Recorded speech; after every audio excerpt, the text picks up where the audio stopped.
Hi everyone, welcome back to Be Rich. Happy Sunday. So this Sunday I want to talk about what Anand spoke about a couple of Sundays ago, which was in the Money Picture channel. And I thought I'd review it here for those of you who missed it. Some of you don't watch all the channels or maybe miss a video here and there. So it's something very important. So I thought I'll talk about it again just to drive home the point of insurance and especially term insurance. Me and Anand done a video about medical insurance and I hope you did see that one. So this is about term insurance. Importance of term insurance is mainly targeting people who do not have a safety net.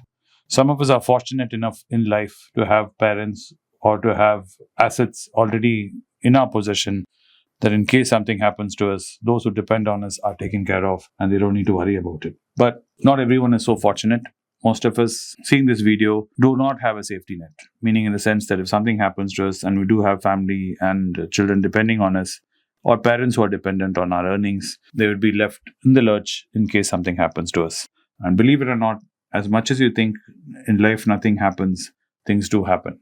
So it's just in case something happens.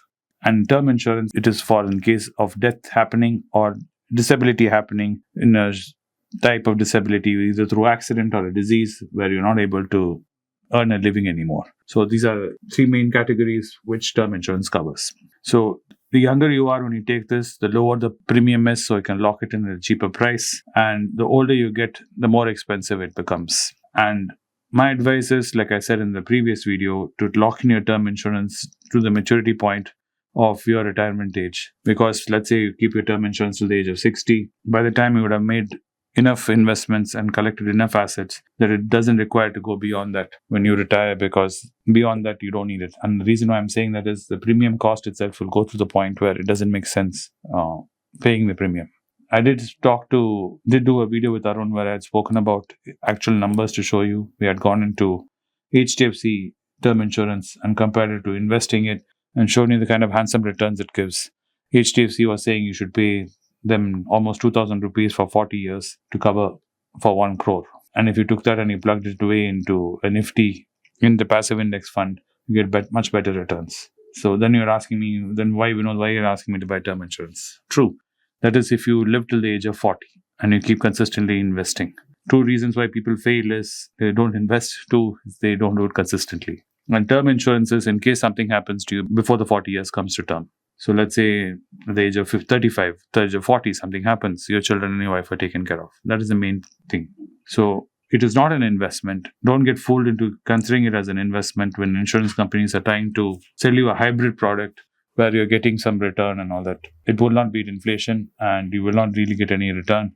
And to think of it as a return is crazy because you can make much better investments, you get much better returns. And most people get carried away also when they're talking to the insurance agency. They'll say 1 crore policy, 2 crore policy. They'll say 1 crore is maybe 1,500, 2 crores is only 2,000 rupees. And you're thinking to yourself, okay, 2,000. Remember, they're not getting it unless you die. And if you die after the maturity period, you don't get anything. So keep all this in mind. It's not an investment. Though human mind is such that it thinks that you're getting something you're not. It's just purely like a car insurance. In case something happens, it's there to protect you. And you can opt for multiple policies, meaning you can take one term insurance. Then a few years later, you realize your family's lifestyle has changed or inflation has come in and whatever the first policy you took is not enough. You can club another policy, take a fresh policy, and both are valid. Only thing is you have to keep in mind is you have to inform the insurance company that you already have what existing policies you have in your name. You should declare those. So make sure you do that. Otherwise, at the time of your death, it might become null and void because they'll say you never declared those other policies. So be careful of that. Then remember paying capacity to check insurance settlement ratio. The ones which I'm personally looking at for myself is like Tata's and Max, which is backed by Axis. So then you have ICICI and HDFC.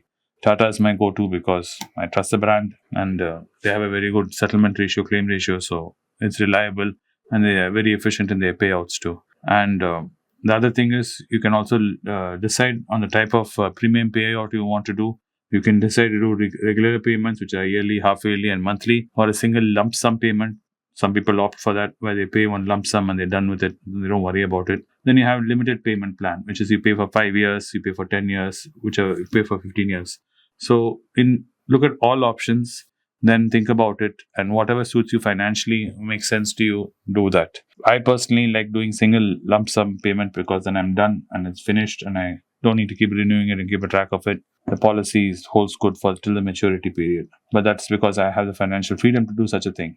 All of you may not have this kind of situation where you can drop in that kind of money as a single payment. So there are options which are there, which I pay yearly, and you take policies which are for 5 years, 10 years, 15 years payment. So figure it out, see which one makes sense, and do make sure that you take this kind of a policy. Next thing which I want to talk about is the critical illness rider. Riders are terms which are meant for as an add-on to the policy. There's a base policy, then you can add things onto it. These are called the riders.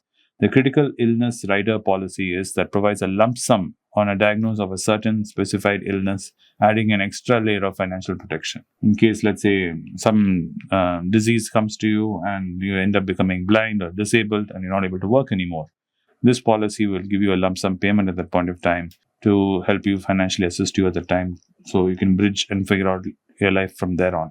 So this is something to consider. I do highly recommend this. Do not assume that you'll never fall sick, and no one has fallen sick in my family, and all the things can happen. And there's a very small cost, and it gives you peace of mind, and you'll be grateful, like everyone who is, at the time when something happens and you have your insurance to fall back on. And another thing which you should always keep on is renewability and convertibility. Some insurance policies offer this option called renew and convert into other policy types, such as whole life or an endowment at the end of the term without medical examination. So look at that. If it's something that makes sense to you, do consider it. And when you're thinking of premium rates, do remember the cheapest option is always not the best option. Do not fall for this fallacy that cheap is best. Cheap is always not best, and all things are not equal. So do take time to read the policy, who the person is giving the policy, and do realize if you're getting something for free, usually there's a catch to it. So always make sure you're checking this. And another critical thing most of you do not do is check the insurance company itself. Insurance companies need to be financially stable and should have a good market reputation, because insurance companies do nothing but they collect a pool of money and they take the money which people like us give. Insurers take that money from people like us and they invest it in the stock market, because everyone needs to invest in the stock market to make money. So they will take the money and they'll put some of their money in something which is very risk-free, then some of it in growth, some of it in high risk, and that basket of mixed investments for them make sure they have enough liquidity to make payments when insurance claims come in. They just don't keep all the money in the bank account and collect interest. It doesn't work, because they themselves cannot beat inflation. So it's important to study the insurance company which you take. Are they financially stable? Do reviews, do talk to people who have taken other insurance policies and see if it makes sense. Another thing which I would ask you to pay attention to is the flexibility. Look for policies that offer some type of flexibility. That means increasing or decreasing coverage amount, and change in policy terms, and like adding or dropping riders, because some of us need that flexibility. Right now, you may not be financially sound and you may need to make a smaller payment, but as your life progresses, your job situation improves, you get promotions, you get a better job opportunity, you may be able to increase your payment at that point in time. So if that flexibility is there and you can take it or take on a rider later on, it is great. So do take time to read this and understand it. A lot of you keep asking me, what are the tax benefits, tax implication of your term insurance policy? Premiums paid are often tax deductible under certain sections of the Income Tax Act in many cases.